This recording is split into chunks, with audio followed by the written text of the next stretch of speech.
conosco, para que o seu amor fale através da vida do seu servo. Amém. Que o pastor Lucas possa aqui hoje falar aos nossos corações através da vida de Cristo. E o Senhor abençoe ele e a sua família, que é exemplo para tanta gente, que é, Senhor, alvo e meta para tanta gente. Amém. Jesus, que o Senhor esteja aqui conosco hoje, em nome de Jesus. Amém. Amém. Obrigado, amigo. Obrigado. Não sei se você já tinha uma dessa, mas... Eita glória. Isso aqui não é a melhor tradução. Que isso? Mas eu gosto de ter as traduções até as hereges. Bíblia de Jerusalém e tal. Fica pra ali. Amém. Amém, irmãos. Que bênção estar aqui com vocês. Peço que você abra a sua Bíblia em João, o capítulo de número 21. João, Evangelho de João, capítulo de número 21. Enquanto você vai abrindo, eu vou me apresentar um pouquinho. Sou o pastor Lucas Nogueira, sou pastor ali na igreja do Nazareno, ali em Guarulhos, mas atualmente estou morando em Poá, então quase o interior de São Paulo. Mas é um privilégio. Toda vez que eu venho nessa região central de São Paulo, eu olho esse lugar e eu falo: obrigado, Jesus. E eu vou te falar o porquê daqui a pouco. Mas eu sempre falo para o Senhor: obrigado. Obrigado. Então eu quero que você medite comigo nessa palavra. E peço que você esteja com o seu coração aberto para receber aquilo que Deus quer falar ao seu coração, da mesma maneira como Ele falou comigo durante a semana. Porque a palavra não é para você, ela é para mim também. Então, se você apanhar, eu também apanho. Saiba disso. Apanharemos juntos. Eu sempre falo: o pastor, na verdade, ele apanha sozinho. Vocês apanham multidão. Né? Mas que o Senhor fale ao seu coração. E a palavra do Senhor ali no livro de João, no capítulo de número 21, nós vamos ler a partir do verso de número 15.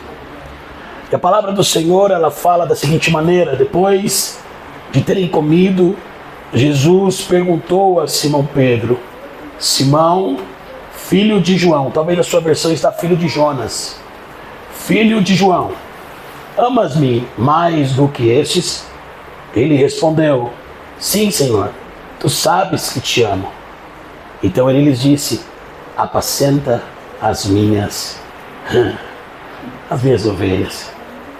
Tornou a perguntar: Simão, filho de João, tu me amas? E Simão Pedro respondeu: sim, Senhor, tu sabes que eu te amo. Então Jesus respondeu: apacenta as minhas ovelhas. Perguntou-lhe pela terceira vez: Simão, filho de João, tu me amas? E Simão entristeceu-se, porque Jesus estava lhe perguntando pela terceira vez, e respondeu: Senhor, tu sabes de tudo, sabes que eu te amo. Então disse-lhe Jesus: apacenta as minhas ovelhas.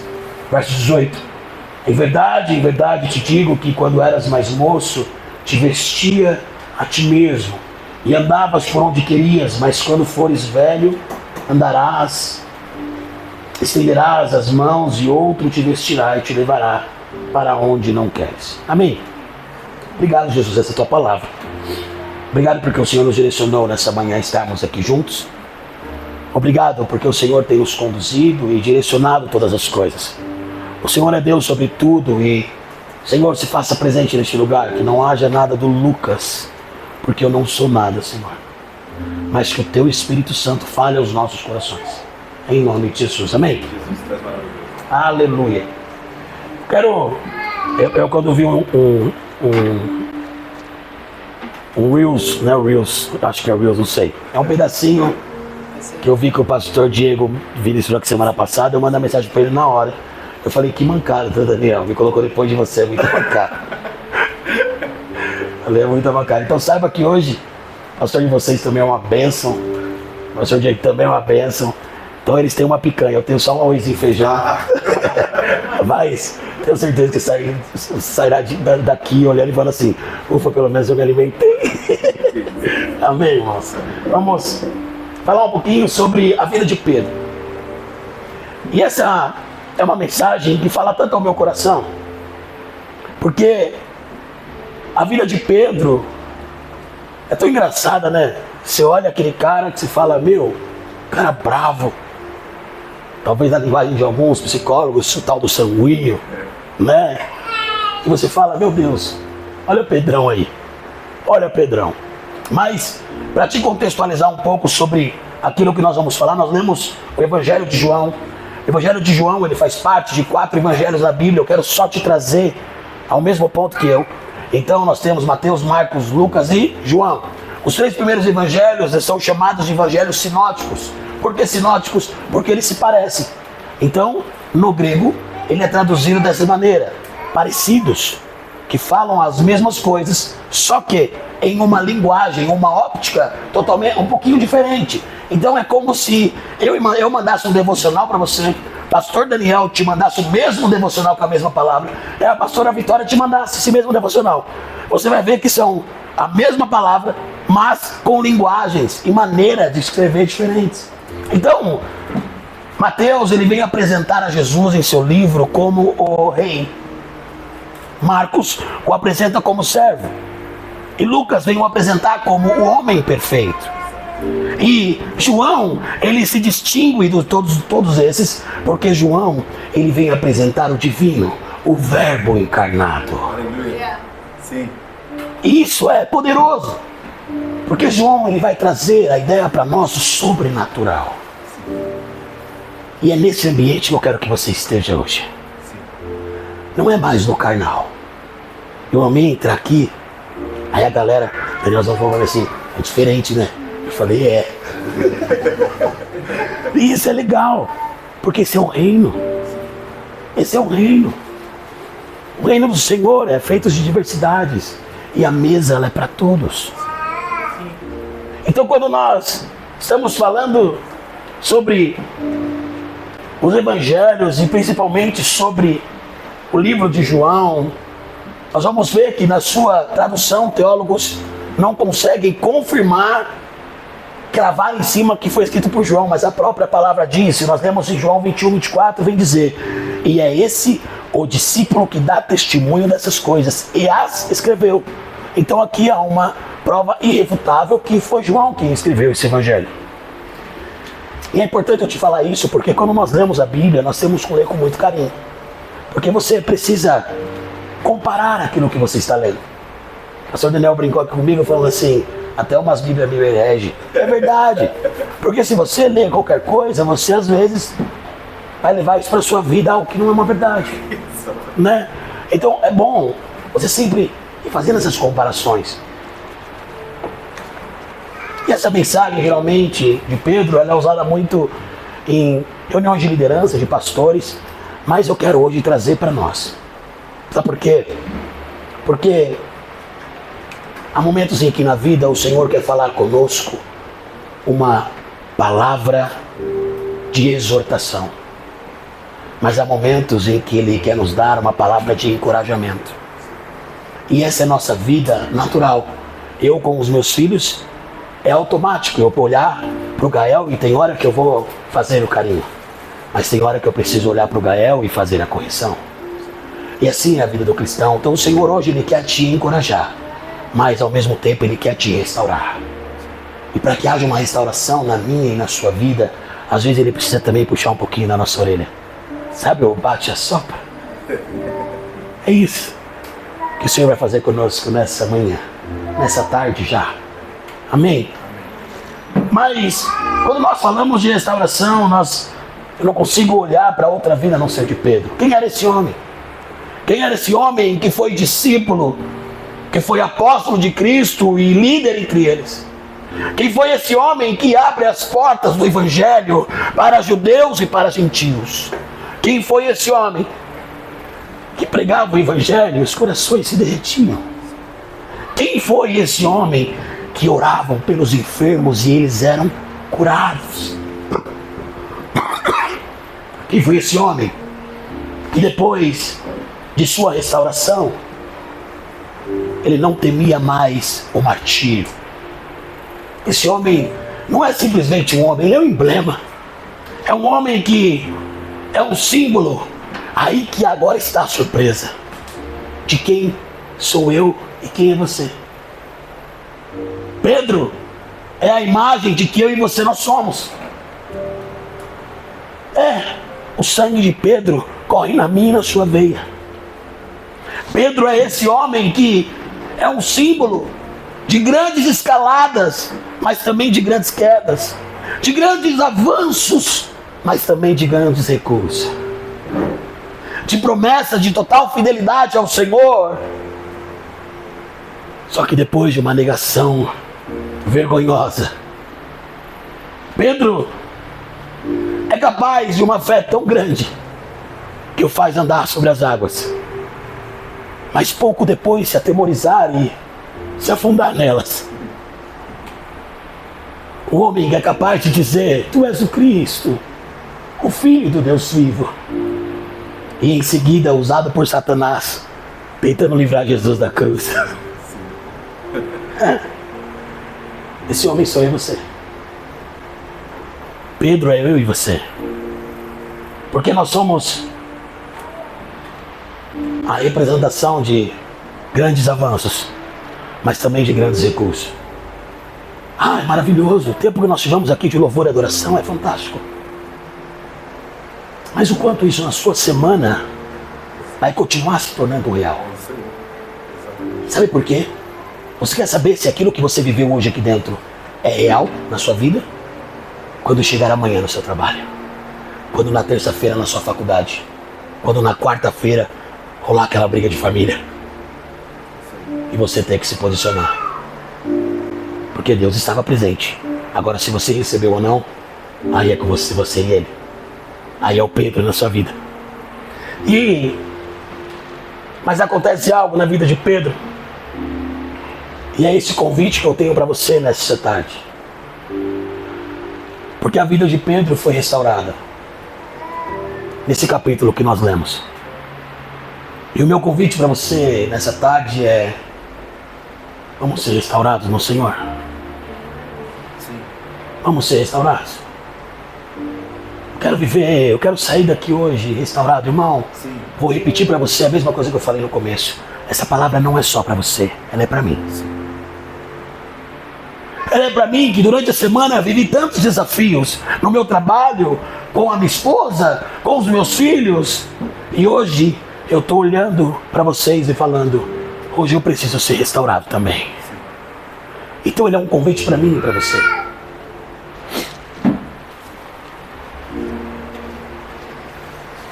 Em Lucas de número 5, nós vamos ver o início da história de Pedro.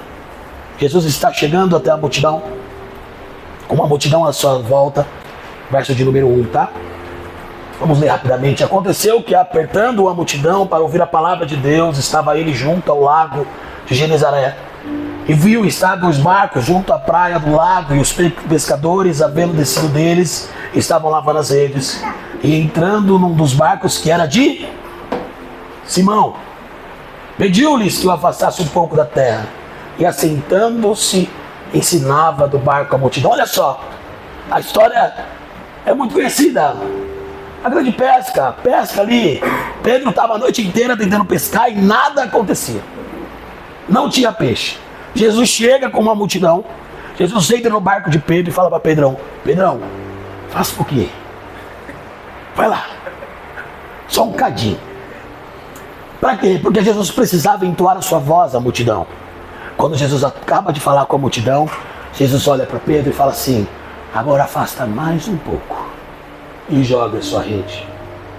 Mas Pedrão olha naquele momento e fala assim: parou, Jesus, parou.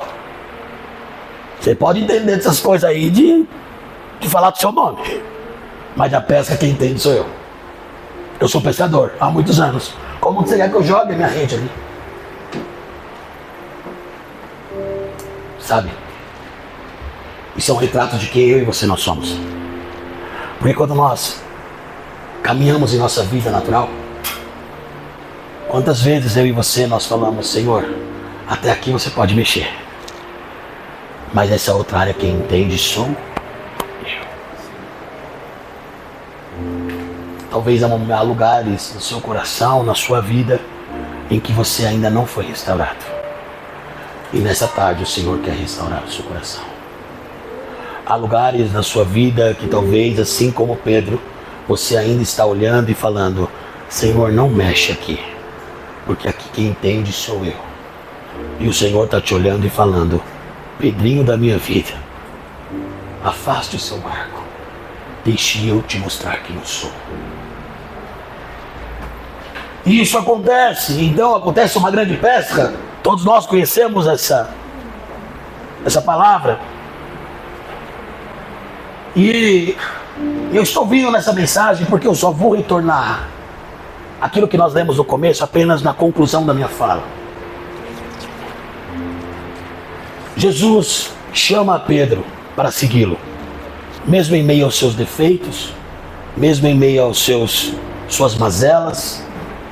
Jesus chama Pedro e fala para Pedro: vem e me segue. Pedro se joga no chão e fala que não é digno. Aí vai minha pergunta: e você, nós somos? Irmão, não somos. A minha oração para cá, vindo para cá, era assim para o Senhor: Senhor, eu não sou digno de subir no seu altar e ministrar a tua palavra, mas se possível, usa-me. Nós não somos dignos. Mateus 26, no verso número 25, nós vamos ver a declaração de Jesus na ceia do primeiro dia da festa dos pães sem fermentos. E ali Jesus vem declarar que um deles iria o trair. A partir do verso 31, nós vamos ver que Jesus faz uma declaração aos discípulos dizendo que naquela noite, uma declaração aos discípulos dizendo que todos o iriam o abandonar. Mas estava Pedrão lá. Pedrão estava lá. Aí sabe o que Pedro fala? Verso 35, lê comigo, Mateus 26, verso 35. Jesus, mesmo que todos te abandonem, eu jamais, nunca, se for preciso, eu morro contigo. Eu nunca te abandonarei. Essa fala de Pedro ia custar muito caro para ele. Essa fala de Pedro ia custar algo muito caro.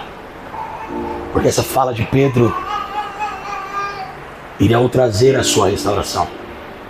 Verso 36 ao 68, nós vamos ver Jesus já no Getsemane. Jesus vai orar e ele chama os 3 discípulos. Falam para eles vigiar, orar junto com ele. Pedro, Tiago e João. E Jesus, sua palavra fala que ele se afasta mais um pouquinho para orar. Quando ele volta, cadê aquele que não quer abandonar? Já estava dormindo. Aí Jesus olha para Pedro e fala: mas nem por uma hora. Ô Pedro, nem por uma hora você pode vigiar. Você consegue se enxergar? Porque eu consigo, irmão. Eu consigo, de verdade. Eu consigo. Ontem eu estava na mesa com meus filhos, ministrando para eles. E eu falo: quer que eu puxe aqui? Eu puxo. Aí. Fica batendo na careca. Né? Toda na careca. Eu estava ministrando com os meus filhos e eu falei para eles gostam de jogar todo Roblox e tal. Eu falei para eles assim: ontem eu olhei no celular de vocês e jogaram por 8 horas seguidas. Dessas 8 horas seguidas, quantas delas vocês pararam para orar ao Senhor? E nós estamos em casa em um momento onde todos eles estão lendo a Bíblia durante um ano. Então, as meninas já estão em 1 Crônicas. Eu estou fazendo isso tudo por conta do humorista, não sei se chegou a ver isso, o Rodrigo Marques, que fez uma piada totalmente sarcástica. E aquilo ali mexeu comigo de uma tal forma que eu falei: os meus filhos vão ler a Bíblia. Porque se um dia alguém chegar e falar: você ama Cristo, eles vão falar: eu amo a Cristo.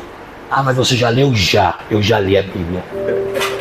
E a gente está nessa saga lá em casa de fazê-los ler a Bíblia. E eu falando com eles sobre isso, falando: filhos, vocês amam o Senhor tanto, mas e aí? O Roblox foi mais importante ontem para vocês do que vocês orarem ao Senhor, terem gratidão. Aí minha pergunta para mim e para você é: qual é o seu Roblox? né? Qual é o Roblox da sua vida que tem te distraído de estar na presença, de se aprofundar com Cristo? E então nós vamos ver que depois disso, nem por uma hora Pedro e os discípulos podendo vigiar. Jesus agora é levado para o pior momento de sua vida e para o momento mais importante na nossa. Nesse momento, nosso Jesus, ele está sendo cuspido. O nosso Jesus, nesse momento, ele está apanhando. Nesse momento, o nosso Jesus, ele está sofrendo todas as dores e que eram para mim e para você sofrer. Nesse momento, o nosso Jesus, ele está literalmente sendo machucado. Aí minha pergunta para você é: cadê os discípulos? Cadê Pedro? Cadê aquele que falou que nunca ia abandonar? Cadê aquele que falou: é ele, por ele que eu estou gastando a minha vida? Sabe? Cadê? Mas Pedro, então, todos fogem, atemorizados, estavam com medo. Agora no verso 69 de Mateus, nós vamos ver Pedro negando a Jesus. A palavra vem dizer que Pedro estava sentado fora do pátio e aproximou-se dele uma criada. E ela diz para ele: tu também estava com Galileu. E Pedro fala: não sei o que está dizendo. Outra criada vê Pedro e diz: você estava com Jesus de Nazaré. E Pedro fala: não conheço esse homem. Agora se aproximam de Pedro pela terceira vez e fala: verdadeiramente tu és um deles. O seu sotaque é igualzinho. A sua fala, a sua maneira de falar é igual a deles. Pedro, ele fica irritado e ele diz: não conheço esse homem. Sabe o que acontece? Nesse momento Pedro lembra das palavras de Jesus, aquele momento que ele falou que se fosse preciso morreria com Jesus. Jesus fala: antes que o galho cante, você me negará. E nesse momento o galo canta e Pedro lembra daquilo que Jesus falou para ele. Sabe, nesse momento talvez você esteja pensando: poxa Pedro, por que você fez isso? Sabe qual que é a diferença de Pedro para mim e para você? Nenhuma. Sabe por quê? Porque Pedro negou naquele momento. Só que eu e você, nós estamos negando quando nós vamos para a escola. Nós estamos negando quando nós estamos no nosso trabalho. Nós estamos negando quando nós deixamos de vir à igreja. Nós estamos negando quando nós olhamos e sentimos preguiça de fazer as coisas. Nós estamos negando quando estou vendo o órfão e a viúva e eu não estou sendo a verdadeira religião sobre a vida deles. Nós estamos negando quando a minha Bíblia debaixo do braço é somente um livro e não a palavra de vida eterna. É forte. É forte. Se fosse mais peiteco, eu já ia falar que era mistério. É nesse momento que você nós estamos negando. Então olhar para Pedro é fácil. Só que quando eu olho para mim, sabe por quê? Porque se você está vendo uma cadeira vazia ao seu lado, o culpado é você. Porque o lugar onde você está, você tem que ser relevante. Essa igreja é relevante, aleluia por isso. Eu vejo. Mas e na sua casa, o quanto você é relevante? E na sua faculdade, o quanto você é relevante? As pessoas conhecem quem você é? Nesse domingo? Esse é o momento onde nós precisamos entender que, assim como Pedro, nós também negamos.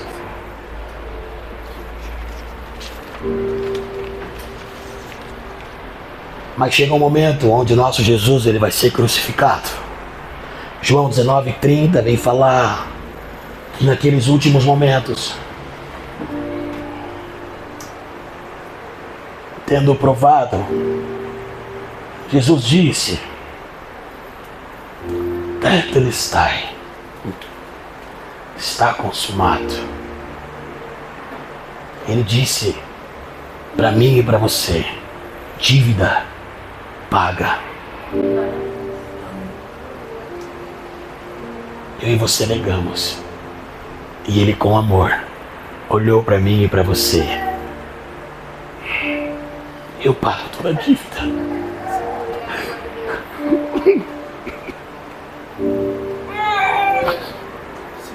Nós o negamos. E Ele falou: eu te amo. Nós falamos: eu não te quero. E Ele falou: eu continuo te amando. Sabe? Em meio àquele sofrimento, em meio àquela dor, em meio àquela cruz, Ele continua olhando para mim e para você, dizendo: eu te amo. Jesus entrega o seu espírito, é retirado morto daquela cruz e levado ao sepulcro. Mas agora, e essa aqui é uma notícia tão boa que se você não dá um glória, eu largo o microfone. Porque ao terceiro dia, o nosso Jesus ressuscitou. Aleluia! Aleluia! Ele ressuscitou. Mas acontece algo muito interessante. Em Marcos 16, vamos ler. 16 do 1 ao 8.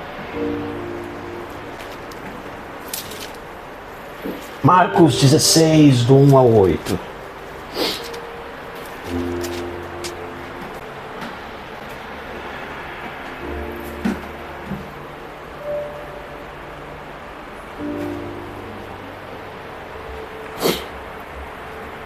Passado o sábado, Maria Madalena, Maria mãe de Tiago e Salomé compraram aromas para ungir o corpo de Jesus. Muito cedo, no primeiro dia da semana, logo depois do nascer do sol, foram ao sepulcro. Diziam umas às outras: quem removerá a pedra da entrada do sepulcro? Olhando, porém, viram que a pedra, que era muito grande, já estava removida.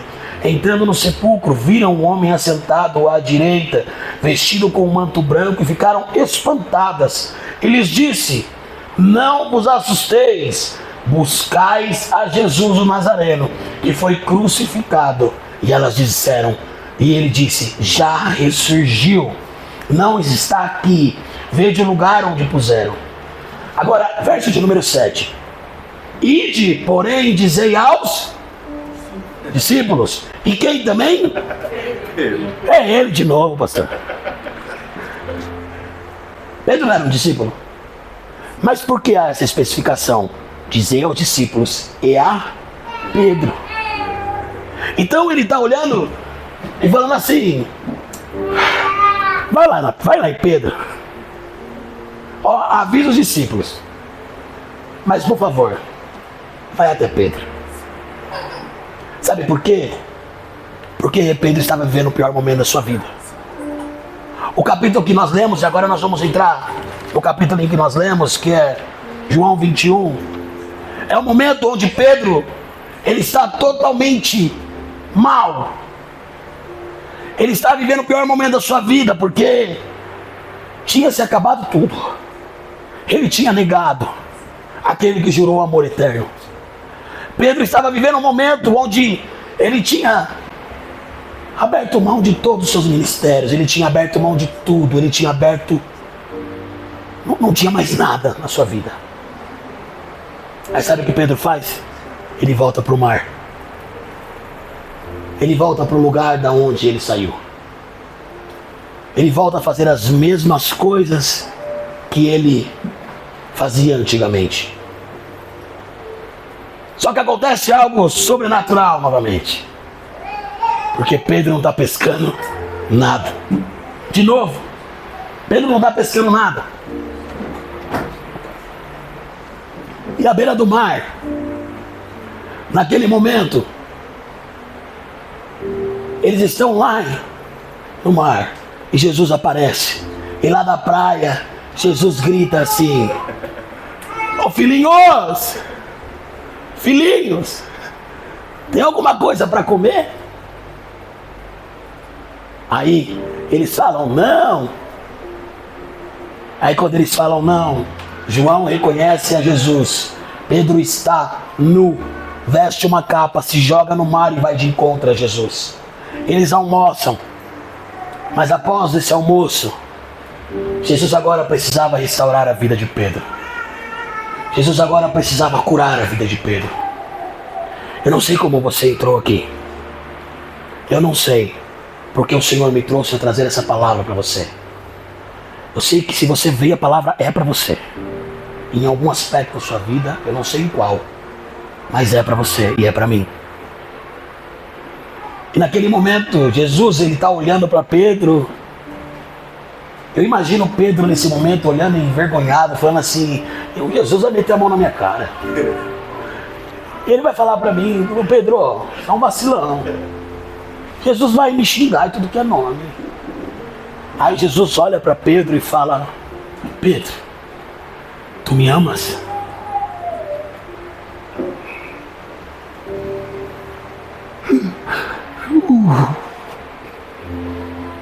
Aí Pedro responde: te amo. E Jesus fala: apacenta as minhas ovelhas. Pedro, tu me amas? Te amo. Apacenta as minhas ovelhas. E pela terceira vez, Jesus pergunta para Pedro: Pedro, tu me amas? E a palavra fala que Pedro se entristece. Sabe por quê? No original, no grego original, essa palavra amor, ela tem, nesse contexto, dois significados: filia, agapau. Aí o louvor pode vir? Ai. Há dois significados. Na primeira vez que Jesus fala com Pedro, ele fala da seguinte maneira: Pedro, você me agapau, ou seja, você me ama com amor incondicional, você me ama com amor sacrificial. Aí Pedro fala: eu gosto de você. Amor filéu é o amor de amigo. Sabe por quê? Amigo, uma hora ou outra você pode ficar bravo com ele. Amigo, uma hora ou outra você pode acabar se afastando. Então, e quando Jesus está olhando para Pedro e falando: Pedro, você me ama com amor sacrificial, Pedro está respondendo assim: Jesus, eu gosto de você. E pela segunda vez, Jesus vem perguntar da seguinte maneira: Pedro, você me ama? Você me agapau? E Pedro de novo responde da seguinte maneira: Jesus, eu gosto de você. Agora, pela terceira vez, quando Jesus vai perguntar para Pedro, a pergunta se inverte. Porque agora Jesus pergunta para Pedro: Pedro, ô Pedrinho, você só gosta de mim? E a palavra fala que Pedro se entristece, porque ali ele compreende o que Jesus estava falando. E Pedro fala: Senhor, você sabe de todas as coisas. Fique de pé nesse momento. Pode vir comigo, tá? Eu quero fazer você refletir em algo nesse momento. Sabe por quê? Porque eu estava um dia na minha casa, logo quando eu fui ser ordenado a pastor, e naquele momento eu estava numa crise muito grande naquela semana. Foi uma semana muito difícil para mim, pastora, porque eu estava há uma semana da minha ordenação e eu falei: meu Deus, eu não sou merecedor. E eu entrei numa crise tão grande que eu comecei a buscar pecados meus, assim. Eu falei: Jesus, eu não mereço. Mas sabe o que aconteceu? Em meio a uma madrugada, eu fui orar. E em casa eu gosto da madrugada porque as crianças estão dormindo, a Pâmela está dormindo. Aí eu me jogo no chão da sala e fico lá, assim, E é engraçado que a Maite fala pra mim, diz ela, pai, não dá nem pra beber água. Que eu olho você na sala e falo, não vou não.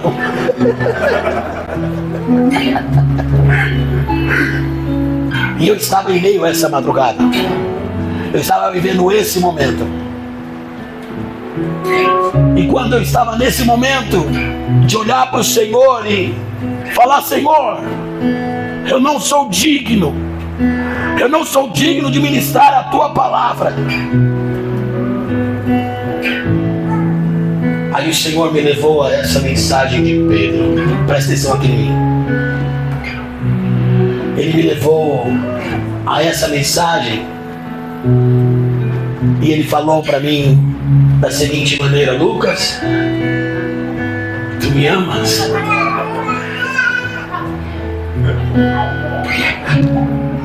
E eu só conseguia responder, eu gosto de você. E novamente, em meu coração, ele me perguntava, Lucas, tu me ama? E novamente eu só conseguia responder, Jesus, eu gosto de você. Mas em todas as vezes que ele me perguntava, ao final ele me falava, apacenta as minhas ovelhas. Para cada vez que eu o negava, ele olhava para mim com olhos de amor e falava, apacenta as minhas ovelhas. Eu não sei a maneira como você entrou aqui hoje. Eu não sei como está o seu coração. Eu não sei qual tipo de restauração você precisa. Eu sei que ao final de tudo, assim como para Pedro, o Senhor falava para mim, você não se acha merecedor, realmente você não é. Mas assim como eu falei para Pedro, eu falo para você. E o Senhor falava para mim da seguinte maneira, hoje você é um menino, mas eu já te enxergo lá na frente. E como eu te enxergo lá na frente, apacenta as minhas ovelhas. Feche seus olhos. Deixa o Senhor começar a ministrar no seu coração. Em Lamentações, no capítulo de número 3, no verso de número 21, a palavra vem dizer, quero trazer à memória aquilo que pode me dar esperança. Talvez em sua memória agora esteja passando um filme de tudo o que você passou, de todas as vezes em que você negou, em momentos em que você precisa ser restaurado, mas o Senhor continua te olhando e dizendo, apacenta as minhas ovelhas. Porque para cada vez que Pedro negou, o Senhor perguntou novamente, você me ama? Para cada vez que você pecou, o Senhor novamente te pergunta, você me ama? Para cada vez que Pedro o negou, Jesus restaurou a sua vida.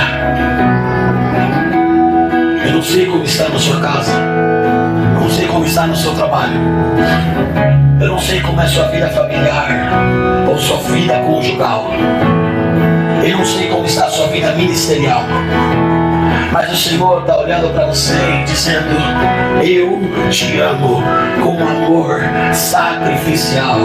Se fosse preciso, eu morreria novamente naquela cruz por você. Se for preciso, eu novamente te digo, eu te amo.